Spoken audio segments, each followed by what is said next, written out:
के गोड़ा से आ रही है, जहां बीजेपी सांसद ब्रजभूषण शरण सिंह ने सांसद स्पर्धा खेल के दौरान बाबा रामदेव पर जुबानी हमला बोलते हुए बाबा रामदेव को मिलावटखोरों का सम्राट बताया। वहीं महर्षि पतंजलि के नाम का दुरुपयोग करने की बात कही। साथ ही कहा कि रामदेव के प्रकरण में अगर जेल भी जाना पड़े तो मैं जमानत नहीं कराऊंगा। सांसद ने सरकार से बाबा रामदेव पर कार्रवाई करने की मांग की है। बीजेपी सांसद ने आगे बताते हुए कहा कि रामदेव ने हमें नोटिस भेजा है, कहा है हमसे माफी मांगे। हम माफी नहीं मांगेंगे। हम किसान हित में संतों के सहयोग से बड़े जन आंदोलन करूंगा। साथ ही बाबा रामदेव द्वारा महिलाओं पर विवादित बयान पर सांसद ने कहा बाबा रामदेव नहीं बोले हैं, महर्षि पतंजलि ने बुलवाया है। खबर यूपी के गोड़ा से आ रही है, जहां बीजेपी सांसद ब्रजभूषण शरण सिंह ने सांसद स्पर्धा खेल के मैदान के दौरान रामदेव पर जुबानी हमला बोलते हुए कहा बाबा रामदेव को मिलावटखोरों का सम्राट बताया। वहीं महर्षि पतंजलि के नाम का दुरुपयोग करने की बात कही। साथ ही कहा कि रामदेव के प्रकरण में अगर जेल भी जाना पड़ा तो मैं जमानत नहीं कराऊंगा। सांसद ने सरकार से बाबा रामदेव पर कार्रवाई करने की मांग की। बीजेपी सांसद ने आगे बताते हुए कहा कि रामदेव ने हमें नोटिस भेजा है, कहा है हमसे माफी मांगे। हम माफी नहीं मांगेंगे और हम किसान हित में संतों के सहयोग से बड़े जन आंदोलन करूंगा।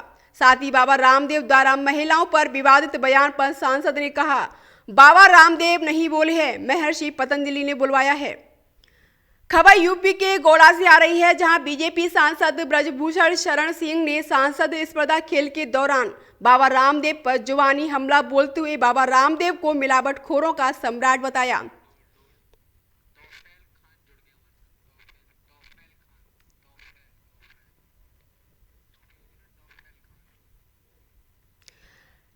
वहीं यूपी के गोड़ा से हमारे संवाददाता टोफेल खान जुड़ चुके हैं। तो टोफेल खान, क्या है पूरा मामला? किस तरीके से बीजेपी सांसद ने यानी बाबा रामदेव पर कटाक्ष कसे हैं? जी बिल्कुल, जिस तरीके से बाबा रामदेव का प्रोडक्ट जो है पतंजलि के प्रोडक्ट के पहले वो लगातार सुर्खियों में चलता आ रहा था। कहीं उनका जो लेबोरेटरी में जो भी चीजें सैंपल जाती थी, चाहे वो घी हो या तेल हो या इस तरीके की चीजें आती थी, वो कहीं ना कहीं लेबोरेटरी में फेल हो जाती थी। तो ये चूंकि एक आम चर्चा, आम जनमानस में चर्चा चल रही थी कि जो बाबा जिस प्रोडक्ट के बारे में दावा ठोकते थे ओरिजिनल देसी प्योरिटी के बारे में, लेकिन वो लगातार जो फेल हो रहे थे, नमूने फेल हो रहे थे, तो उस पर जो है कैसरगंज सांसद, बीजेपी सांसद ब्रजभूषण शरण सिंह ने एक कहा कि अगर लोगों को स्वास्थ्य बनाना है तो वो सबसे पहले अपने घर पे गाय पालें और इस तरीके की रखें कि वो स्वस्थ बना सकें। ये ना कि आप बाबा रामदेव की नकली घी खाकर अगर आप सोच रहे हो कि स्वास्थ्य बन जाएगा तो शायद ये आपकी गलतफहमी होगी, ये गलती होगी। इस पर उन्होंने मंच से ये बात कही, जिसके बाद में ये बात बाबा रामदेव तक गई और जो बालकृष्णन जी हैं उन्होंने ब्रजभूषण शरण सिंह को जो है कॉल किया और कॉल करके कहा कि आपने ये जो कुछ कहा है अपने बयान वापस लीजिए और ये जो है ये गलत है। और इस पर उन्होंने जवाब दिया कि मैंने वही बात कही जो बात आम चर्चा में चल रही है और जो चीजें निकल कर सामने आ रही थी। जिसके बाद बाबा रामदेव की तरफ से ब्रजभूषण शरण सिंह उस वक्त नाराज हो गए जब कल ही बाबा रामदेव की तरफ से एक नोटिस आई, जिस पर उन्होंने कहा कि यदि 3 दिन के अंदर आप माफी मांगे वरना माफी नहीं मांगते हैं तो आपके ऊपर मानहानि का मुकदमा दर्ज किया जाएगा।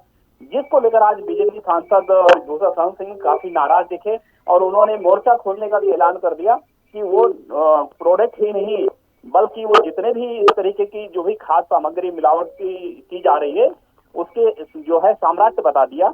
इस साथ साथ में उन्होंने ये भी कहा कि जो पतंजलि है जिसके जो महापुरुष के नाम से है वो उनका कहीं ना कहीं जन्मस्थली भी यहीं पर है, गोंडा में, लेकिन बाबा रामदेव के ओर से कभी यहाँ नहीं आया, न उसका कभी जीर्णोद्धार किया न उस स्थल का किया, बस केवल उनके नाम का जो है वो आर्थिक दोहन किया गया, लेकिन इसके लिए उनके पास न समय था न कोई पैसा खर्च किया। इन सब चीजों को देखते हुए आज सांसद ने भरे मन से प्रेस कॉन्फ्रेंस बुलाई और ऐलान किया कि निश्चित रूप से इसके लिए संत और यहाँ के जो भी जनता है, देश की जनता है, मैं उन पर छोड़ता हूँ कि ये जो है आंदोलन और ये लड़ाई वो सब लोग मिलकर लड़े, क्योंकि निश्चित रूप से अगर मैं कहीं गलत हूं तो संत मुझे बताएं कि मैं गलत हूं, या वो बाबा गलत है तो उनको बताएं वो गलत है।